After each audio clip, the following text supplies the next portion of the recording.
নমস্কার বন্ধুরা, রকি কিচেনের তরফ থেকে সকলকে স্বাগত জানাচ্ছি। আবার একটা রেসিপি আপনাদের মাঝখানে শেয়ার করতে চলেছি, সেটা হচ্ছে আলু বেগুন দিয়ে রুই মাছের ঝোল। তাহলে চলুন দেখে নেওয়া যাক আজকের রেসিপি। ওভেনে একটা কড়াই বসিয়ে তাতে দিয়ে দিয়েছি কিছুটা তেল। তেলটা গরম হয়ে যাওয়ার পর দিয়ে দিলাম খুব সামান্য পরিমাণে হলুদ গুঁড়ো। আর এদিকে আগে থেকে কিন্তু রুই মাছগুলো ধুয়ে পরিষ্কার করে নুন মাখিয়ে রেখেছি। এখন ভালোভাবে তেলের মধ্যে ছেড়ে ভেজে নেব।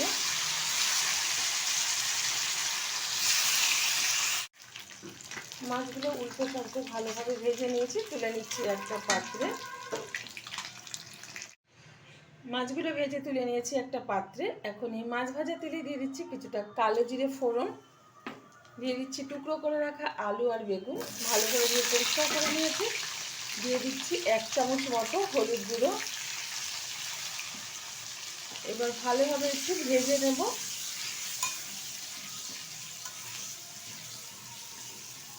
এখন লবণটা কিন্তু ব্যবহার করব না, তাহলে কিন্তু জল কাটা শুরু হয়ে যাবে। ঢেকে দিচ্ছি 2 থেকে 3 মিনিটের জন্য। 2 থেকে 3 মিনিট বাদে ঢাকনাটা খুলে দিচ্ছি। খুব সুন্দরভাবে কিন্তু আলু বেগুনটা ভাজা হয়ে গেছে। এখন এর মধ্যে দিয়ে দেব 1 চামচ মতো জিরের গুঁড়ো, দিয়ে দেবো আবারও একটু হলুদ গুঁড়ো, কারণ কালার আসবে না যেটা দিয়েছি। দিয়ে দিচ্ছি 1 চামচ আদা বাটা। এবার ভালোভাবে একটু কষিয়ে নেব।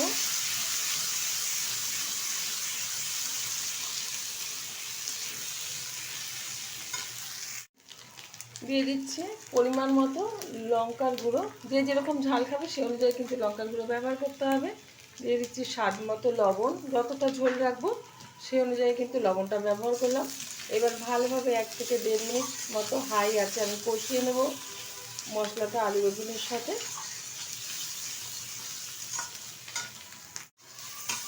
মশলাটা ভালোভাবে কষানো হয়ে গেছে, দিয়ে দিচ্ছি পরিমাণ মতো জল।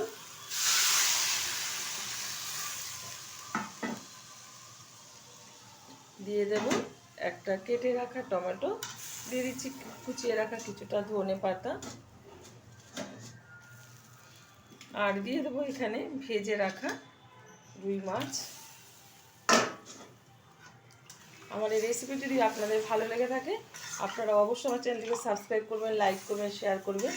আর এরকমভাবে আলু বেগুন দিয়ে একবার রুই মাছের ঝোল খেয়ে দেখবেন। গরম গরম ভাতের সাথে এরকম পাতলা ঝোল ভীষণ ভালো লাগবে।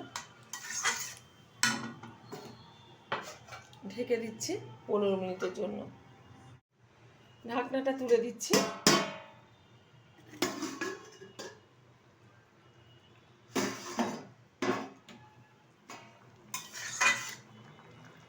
খুব সুন্দরভাবে কিন্তু আলুটা সিদ্ধ হয়ে গেছে, আর বেগুনটা তো ভাজার সময় পুরো সিদ্ধ হয়ে গেছে।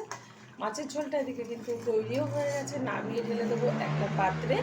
দেখা হবে পরের ভিডিওতে নতুন কোনো রেসিপি নিয়ে। ধন্যবাদ।